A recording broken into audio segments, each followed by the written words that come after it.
Hi, welcome to my channel, Garland of Books. So this weekend I'm going to the Simply Charlotte Mason retreat. So I'm here at the Atlanta Evergreen Marriott Conference Resort, and I have this just beautiful view off of my balcony. It's funny, I got here last night when it was dark, so I knew I had a balcony. Actually, the door was left open, but I did not realize what a lovely view it is. So it's awesome. Hopefully I'll make some friends here. I was supposed to come with a girl from my town, but she got sick at the last minute, so I'm here by myself. But yeah, hopefully I'll be able to connect with some moms here and just get to enjoy some of their talks and resources, and hopefully I'll learn a lot. So, yep.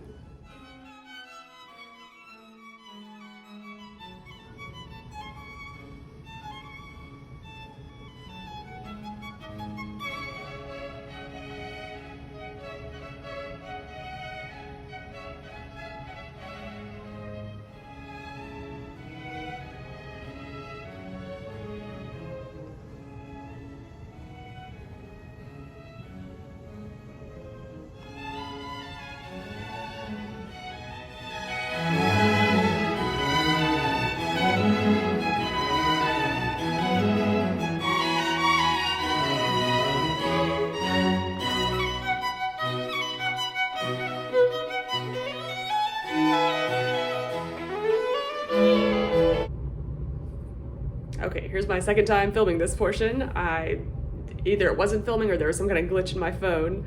But yeah, I just got back from 12 hours out at the retreat. I left my room, I think just before 9 o'clock, and I got back home just before 9 o'clock.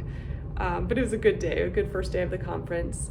The opening, welcome time was Sonya Schaeffer was giving a talk, and she was going through the 6 kind of ideas that Charlotte Mason had for what a parent acts as in the home as a home educator, and so that was neat, the different roles that we have and what to beware of in those roles, and then kind of the ideas about what to do or how to do that correctly. So that was a cool one, very motivating, but yeah, just challenging for sure.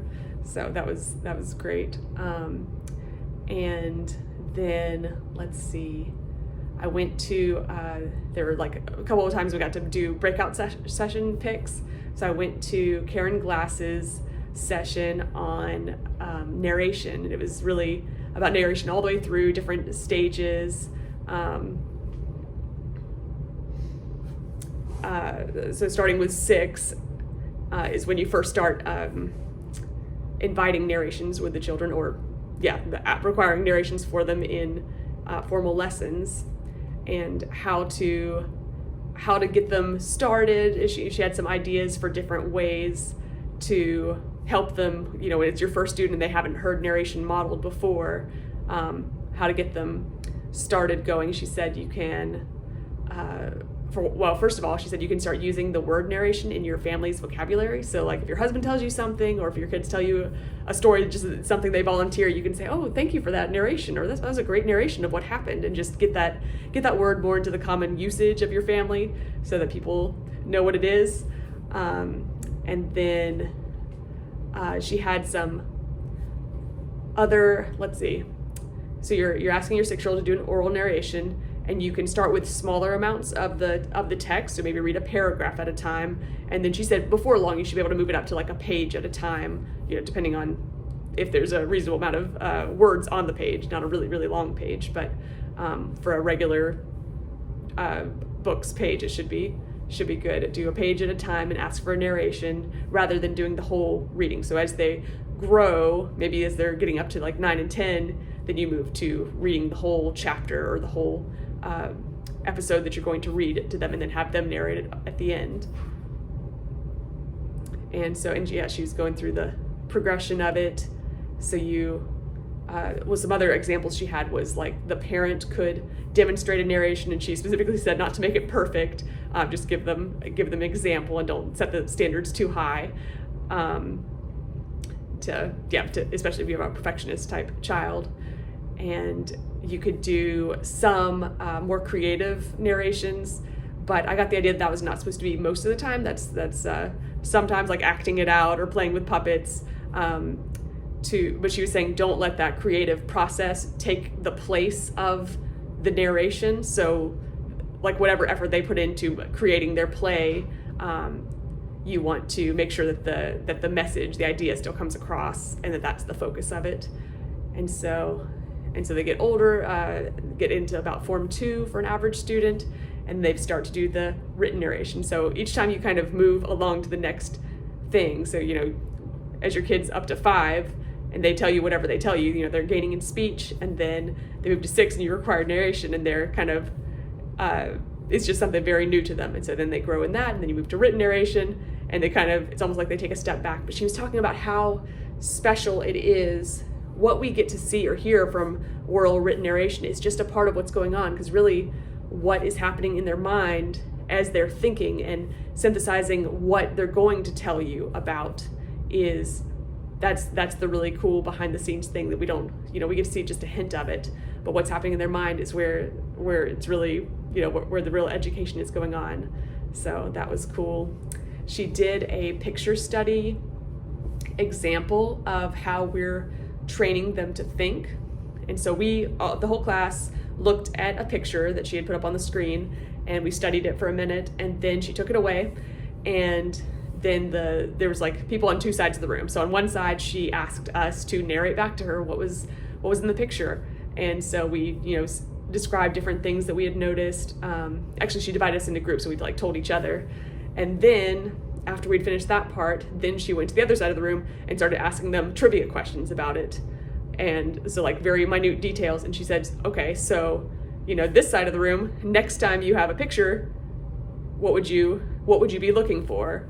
And then versus the trivia questions. So we're training something different in them when we're doing narration and allowing them to find the details that are important to them, versus when we ask them comprehension questions. And we make it from enjoyable, delightful, or wonderful into dull and groan and dreadful. And we can ruin the beauty of a picture or of a reading if we fall into those testing, questioning, trivia habits. So we need to allow that narration to happen. And then she was talking to a little bit about it growing into the written narration. It grows and grows. And she said at some point, usually in the high school years, the child their spelling and their grammar are getting better. Even though we don't do formal spelling, it's all coming together. Their writing gets better. And she said, it makes, not every kid's going to be like a writer, like in the fancy sense, but everybody, all the students do become proficient in it. So that was just really cool to hear.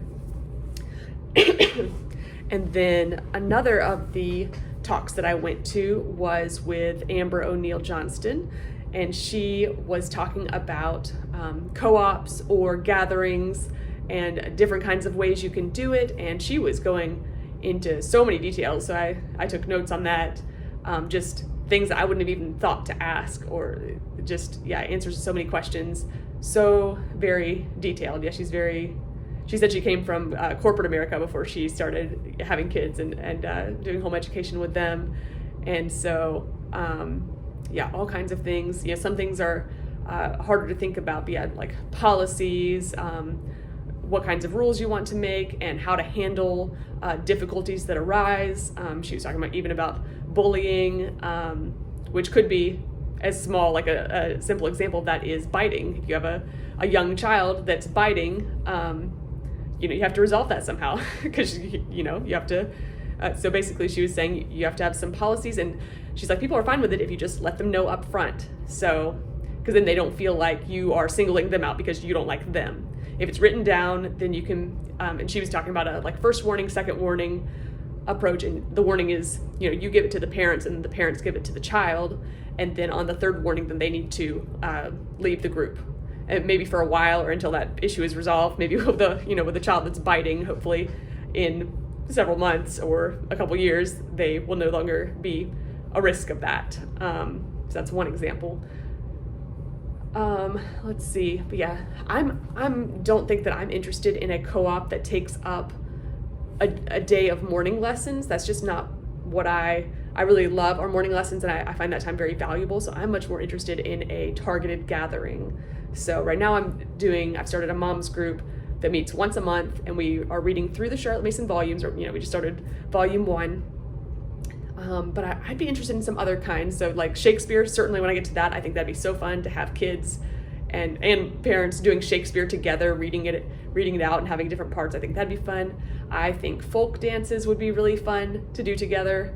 And then you could also add in folk songs and hymns. You could practice them as a family, but then come together and sing too. That would be really fun. But folk dances, we've been learning some folk dances, but they are harder with especially when I just have like one student really, and then I've got a preschooler and a baby. So if you have a group of children, I think those would be fun to come together and learn those folk dances. And you can really learn them very quickly, but I'm not sure if my child really gets the full idea of it once we're doing only, like, he can't see the whole part of it. So that might be something I would like to do. Another idea I'd had is architecture field trips. So that was something Charlotte Mason, they used to have children's gatherings, and sometimes they would study a certain building, like a cathedral would be a great example. And they would look at the architecture wherever they were, across England, with a targeted goal of at a 1-year point, they would go and visit it. So they would be familiar with it. I think it would, just be a short lesson once a week throughout many, many weeks and terms, and then they would go and meet there, and they would know that building and love it and get to see it in person, and they would know what to expect. I think she loved for them to have the idea of, this is like nature study too, to have the idea of what to look for, and then you go and you get to see it, and you get to see it more fully because your eyes are open, ready to receive the beauty. So I think that could be really cool to get together and learn about architecture and then go on the architecture field trips. I think that would be neat. So yeah, I have some different ideas like that. I think nature walks and geography walks, those could be good ideas as well. I feel like I'm kind of weak on nature walks right now. It's easy to go out into nature, but it's hard to kind of do object lessons and to remember to go out with a focus. So I'm still growing and learning in that direction. I'm especially discouraged in the South in the summertime. It just gets so hot. I love fall, and really I do better with winter too, and like we're just wearing more clothes. But in the dead of humid summer, I wonder if it would be different if it wasn't so humid, but the humidity always kills me. But I do try and find the days that are more pleasant. We'll go out those days. And we try and head out. It's the best if we can go in the morning, really, so we have to get going and do it. So Karen Glass also had some recommendations on how to do narrations in a group setting, or if you have children who are going to be narrating on the same thing. And so she said what you don't want to do ever is have one child narrate the whole thing from beginning to end, and then go to the next child and have them narrate it from beginning to end. You want to break it up somehow. And she said there's different ways of doing it. Sometimes you can have one of them start, and then you can stop them, and then have the next one pick up where they left off. Sometimes you can invite children to add details that they thought were missing, or something else they had noticed. Not in a degrading way to the child. I think you can have conversations about how to add or correct in a kind way, just in a way of where we're helping each other, collaborating. And let's see what else. She also talked about having the children narrate to each other sometimes. One of the prompts that she'd found from Charlotte Mason or from the PNEU was they asked the children to imagine how you would act this scene out. And then they would just pause and wait for a minute or two and let them imagine it. And then they would just pick some children and say, all right, you come to the front and act it out for us. And so in that way, a few of them did the actual acting out, but all of them imagined how they would do it. And so that was a narration to themselves, which is a great habit continuing on in life, because you might not always be required to do written or oral narrations like when you go to college or when you go to jobs. But having that internal process of narrating back to yourself, that's a really excellent skill. And I think that's kind of the pinnacle if you're going through narrating, having that internal dialogue, that's really valuable. So I like that a lot. And she also said there were some PNEU articles you could read that are on classroom narration. So I thought that could be applicable to like Sunday school or small group type programs or co-ops, depending on what you're doing with your co-op or group gathering. Okay, another talk that I went to was Richele Baburina's talk on a dyslexic learner. And as far as I know, I don't have a dyslexic learner. I don't think my student is. I don't know about my younger children. But I just think it's an interesting topic. There's lots of kids who are dyslexic, so it's a good thing to think about. That was a very, very interesting thing. And she was saying what a beautiful method this is for treating the child as a whole person and not being so focused in on the flaw that's all we do is just, phonics, and just go on and on and on. How we're able to we're able to address so many fronts, and we continue their education in many ways, and they're not held back by their reading because we're reading to them, and we can do audiobooks, and so we continue to work and make progress on their skills, even if it's at a much slower rate, while we still are feeding their mind with those ideas. And she was talking about, if dyslexia, can affect the writing too. So she was saying when they get to a place where they're supposed to be doing written narrations, they can be doing, using like talk to text type things like that. And there's different ideas. She had a couple of book recommendations, but first of all, her recommendations were to stay in the Word, which is, the Bible is the foundation of all of Charlotte Mason's teachings, and then stay in the volumes and be reading those. And that's for you as the teacher to be renewing yourself. So, and then, let's see.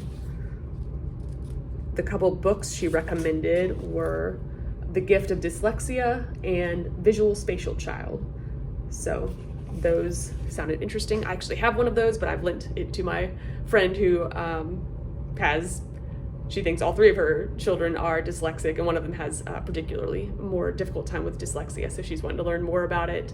And okay, so one technique that she talked about, which I thought was fascinating, that just might help a dyslexic child or a child who's having trouble focusing, is she said you can put the left earbud in and let them listen to classical music. So not music with words, but just classical instrumental music is what I'm thinking anyways.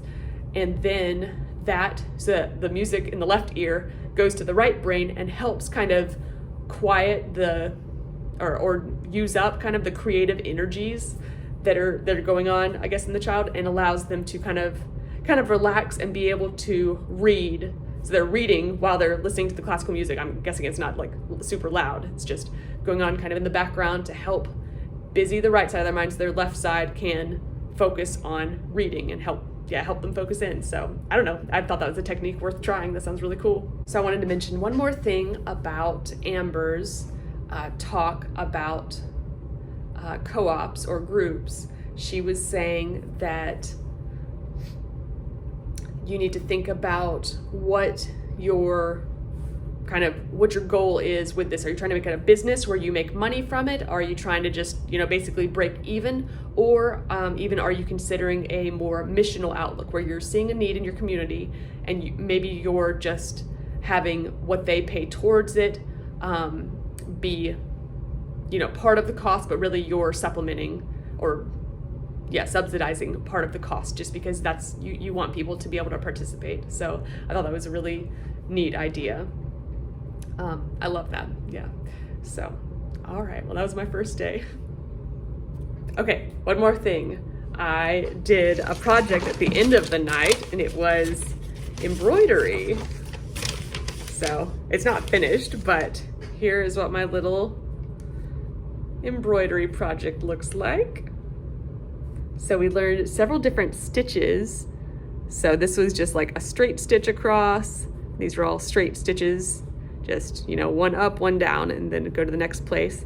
But I learned, let's see, this was a French knot. Let's see if they can pick that up very well. I don't know.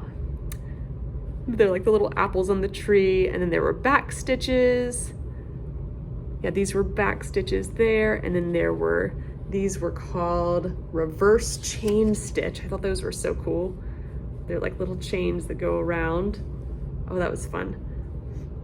And then what else? Okay, this one was called a stem stitch. I don't know if my camera's picking it up very well right now, but it was just really fun. I didn't have enough thread to finish this one, so hopefully I'll finish this later sometime, but it was just really fun to learn the stitches, and that was a fun little extra that they had at the end of the night. So yeah.